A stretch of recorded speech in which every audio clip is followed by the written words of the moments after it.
You were not hit. You were not screamed at every day. No one may have ever called your childhood bad, and yet something was missing. You learned very early how to stay quiet, how not to ask for too much, how to sense the emotional weather in a room before you spoke. You became low maintenance, independent, mature for your age, and people praised you for it. But here is the paradox no one warned you about. What once protected you is now the very thing hurting you. Because the child who learned to survive without emotional nourishment often becomes the adult who doesn't know how to receive love without guilt. Silent neglect does not leave bruises, it leaves blind spots. You don't feel angry enough to justify your pain. You don't feel wounded enough to ask for help. So you minimize, rationalize, endure. And somewhere deep inside there is a quiet grief, not for what happened, but for what never did. No one noticed when you were overwhelmed. No one sat with you long enough to ask how you really felt. No one mirrored your inner world back to you. So you learned to become invisible, to stay connected. And that adaptation followed you into adulthood. Silent neglect is a form of emotional neglect, a developmental trauma defined not by harm inflicted, but by emotional needs consistently unmet.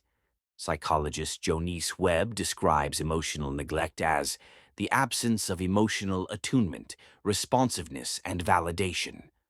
The child is fed, sheltered, educated, but emotionally unseen. Let's ground this in psychology. First, emotional neglect. When caregivers fail to respond to a child's inner emotional world, the child internalizes a devastating belief. My feelings don't matter.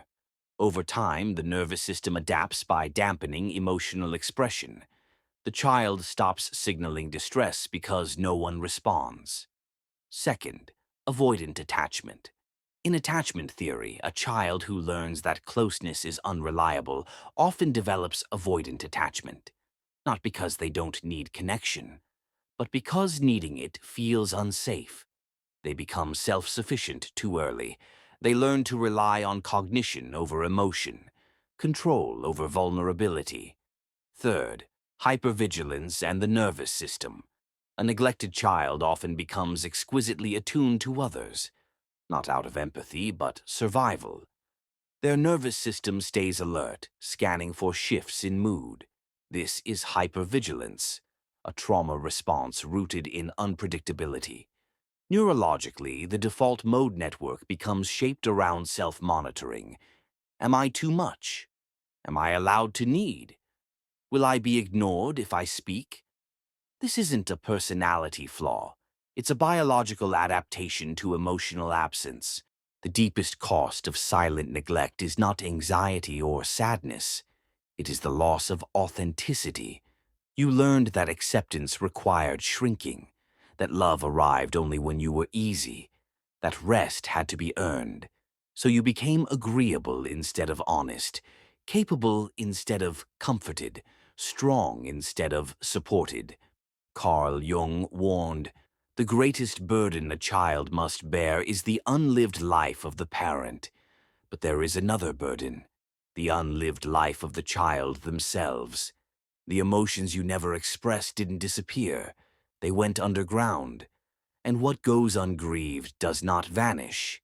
It waits. Seneca wrote that unacknowledged suffering hardens the soul. Rilke wrote that unexpressed pain shapes destiny. You may feel a constant low-level loneliness even around people, a quiet exhaustion from always holding yourself together, a grief without a clear story. This is invisible loss, invisible grief, not mourning what you lost, but mourning what you never received. Children of silent neglect do not stay children.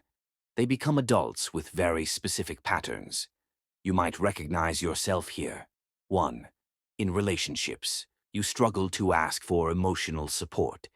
You attract partners who are distant, unavailable, or self-absorbed, not because you want neglect, but because it feels familiar.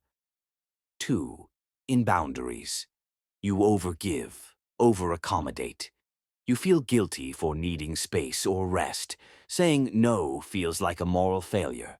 3. In career and achievement. You tie worth to usefulness. You excel, but feel empty. Rest triggers shame. 4. In self-worth. You invalidate your own pain. You had it worse. It wasn't that bad. Minimization becomes self-erasure. 5. In emotional regulation. You intellectualize feelings instead of feeling them. You analyze pain instead of grieving it. 6. In identity. You don't know what you want, only what others expect. These are not flaws. They are coping strategies that outlive their purpose. Healing begins not by erasing them, but by understanding why they formed. Unlearning is not rebellion. It is reclamation. Healing from silent neglect is not loud. It is gentle, slow, relational. It begins with inner child work, not reparenting with perfection, but with presence. Learning to notice your emotions without judgment, allowing needs without justification. Shadow work asks, what parts of me learn to disappear, and invites them back? Nervous system regulation is essential. Safety must be felt, not reasoned. Softness heals what survival hardened. And here is the most important truth. You were never too much. You were simply too alone. As poet David White wrote, the soul lives in the presence of belonging. The goal is not to be fixed, but to become whole. If this spoke to something quiet inside you, share it with someone who might need language for their pain. There is a moment in healing that feels unfamiliar, because for the first time you stop surviving and start listening. For someone shaped by silent neglect, this can feel terrifying, because you were never taught how to listen to yourself, only how to monitor others, only how to adapt, only how to disappear quietly. So when you finally pause, when no one is demanding anything from you, your nervous system doesn't relax. It panics. Because stillness feels unsafe to a child who learned that being unnoticed was protection. Healing begins here, not with answers, but with permission. Permission to feel confused, permission to feel needy, permission to not know who you are yet. This is where reconnection starts, not by becoming someone new, but by returning to the parts of you that never got to exist. Reparenting is not fixing, it is witnessing. Reparenting is often misunderstood. It is not about becoming perfect for yourself. It is not about forcing positivity. It is not about telling yourself to be strong. It is about doing the one thing that was missing. Staying. Staying with your emotions instead of abandoning them. Staying with discomfort instead of minimizing it. Staying present when your instinct is to shut down. The neglected child learned, if I feel too much, I will be alone. The healed adult learns, I can feel this and still be safe. Sometimes reparenting looks like rest without earning it. Sometimes it looks like crying without explaining why. Sometimes it looks like saying, I don't know what I need yet, and that's okay.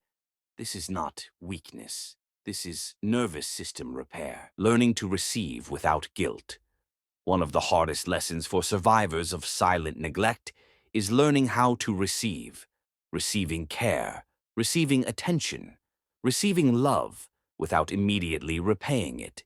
Because deep inside there is a belief, if I take up space, I owe something.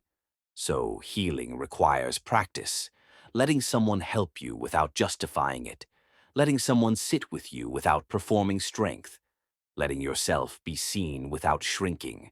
At first, this will feel wrong. Not because it is wrong, but because it is unfamiliar. Your system learned safety through self-reliance. Connection feels dangerous until it is experienced as consistent. Slow exposure to safe relationships rewires what neglect taught. Grief is the gateway, not the enemy. There is grief in healing from silent neglect, not dramatic grief. Not loud grief, quiet grief. The grief of realizing no one came when I needed them.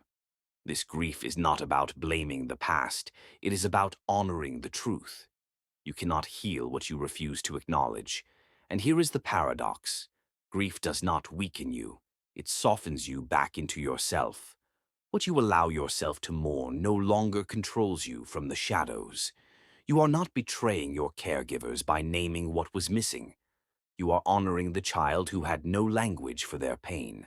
From invisibility to presence.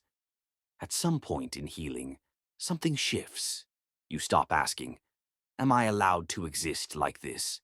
And you start saying, "This is how I exist." You stop performing maturity. You stop confusing endurance with strength. You stop earning rest through exhaustion. You begin to choose yourself.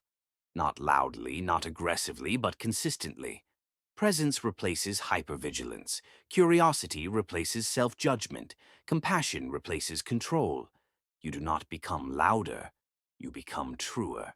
Closing reflection, emotional landing. If this story feels personal, it is because silent neglect creates a shared language among people who were never taught to speak their needs. You are not broken, you were patterned. And patterns can be changed, slowly, safely, with care. The goal is not to relive the past, but to finally give yourself what the past could not. You do not need to disappear to belong. You never did. If this gave words to something you've carried quietly, share it with someone who might still think their pain wasn't enough. Because silent neglect heals the moment it is finally seen.